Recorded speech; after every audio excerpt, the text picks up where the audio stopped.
Madalas hinahabol ko ang oras. Minsan naman, pakiramdam ko ang bagal ng takbo ng bawat araw. Nakakainip mag-antay sa tamang panahon. Di mo kasi alam kung dumating na ba siya o may darating pang iba. Minsan napapatanong ako, may nakatadhana nga bang dumating upang manatili? O aasa pa rin sa bawat dumaraan kahit di ko alam kung siya na ba ang tama para sa puso kong minsan nang nagkamali at nasaktan. At sa kakahanap ko sa tamang tao, sa kakaantay ko sa tamang panahon, hindi ko na malayang dumating ka na pala. Dumating ka pero mananatili ka ba?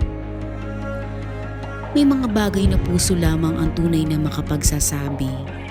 Mga ngiti at tingin na higit sa musika at salita, kaya nitong ibulong sa puso ang mga bagay na di masabi ng mga labi.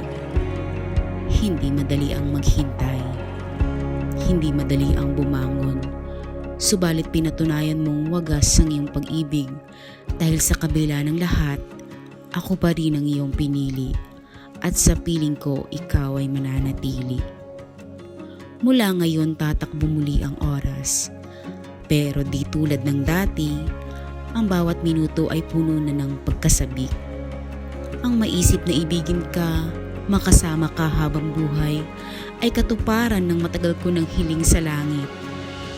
Mula ngayon, dadaan ang bawat araw. Pero di tulad noon, lilipas na ito na puno ng pagmamahalan. Habulin man natin ang panahon, humarap man tayo sa maraming hamon. Sa akap mo, ako ay kakanlong, at sa puso mo, ako ay bubulong. Sasamahan kita sa lahat ng laban. Ikaw at ikaw lamang ang pipiliin na mamahalin habang panahon. May mga oras pakiramdam mo tumigil ang mundo. Pakiramdam mo kayo lang dalawa ang laging magkasama. Ngayon, mas nagkaroon ng liwanag ang pangarap sa tuwing ika'y kasama. Dahil kinabukasan ang pangarap sa tuwing na nagkaroon ng saysay ang buhay mo. Ang pag-aantay ay may hangganan sa tamang oras, sa tamang panahon.